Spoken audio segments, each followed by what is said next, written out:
அப்படி முடியாதுன்னு விழிப்புணர்வாகி ஒரு மாற்றத்தை கொடுக்க வேண்டும். அப்பொழுதுதான் நம்முடைய வருங்கால தலைமுறை நல்லா இருக்கும். இங்க வந்து மஞ்சள் மாநகரமா இருந்தது புற்றுநோய் மாநகரமா மாதிரி வேதனைப்பட்டு இருக்காங்க. அப்ப இதெல்லாம் மாற்றணும். அதே போல உலகத்துக்கே மானத்தை காக்கின்ற ஆடை நெய்து கொடுத்தவன் காலங்காலமா இந்த மண்ணில் இருந்த நெசவாளர்கள். அந்த நெசவாளர்கள் நிலை பாதிக்கப்பட்டிருக்கு. தொடர்ச்சியா மின் கட்டண உயர்வு சும்மா சரமாரி ஏறிட்டே இருக்கு. அப்ப இதெல்லாம் யார் வணிகர்கள் பாதிக்கப்படுறாங்க. அப்ப இங்க இருக்கக்கூடிய தொழில் செய்த இந்த மண்ணின் மைந்தர்கள் அந்த தொழிலை விட்டு அப்புறப்படுத்துறதுக்கு யார் காரணம்? இது எல்லாத்துக்கும் மூல காரணம்னா திமுக கொடுமையான ஆட்சி, அராஜக ஆட்சி தான் நான் சொல்றேன். அதை வேரோடு பிடிங்கி எரியாம இந்த மண்ணில் எங்களுக்கு வேற பணியே இல்லை. அதற்கான வேலை திட்டங்களோட நான்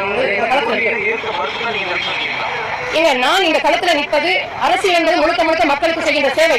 அந்த அரசியல் வந்து எளிய மக்களுக்கு, உழைக்கின்ற மக்களுக்கு இந்த மண்ணுக்காக செய்யணும்னு வந்திருக்கேன். இதுல வந்து பெரியார் கொள்கை ஏற்றுக்கலையா அப்படிங்கிறது தேவையில்லை. நான் பிரபாகரனுடைய பிள்ளையாக அண்ணன் செந்தமலன் சீமானுடைய வழிகாட்டுதல் இந்த களத்தில் நிற்கிறேன். நாம் தமிழர் கட்சி அனைத்து மக்களுக்குமானது. நாம் தமிழர் அரசியல் அனைத்து உயிர்களுக்குமானது. இந்த 50 ஆண்டு 60 ஆண்டுகளாக அப்படியே கேவலப்படுத்தி நம்ம வச்சிருக்கிற நிலையை புரட்டி போட வந்த பிள்ளைகளாக தான் நாம் தமிழர் பிள்ளையாக வேட்பாளராக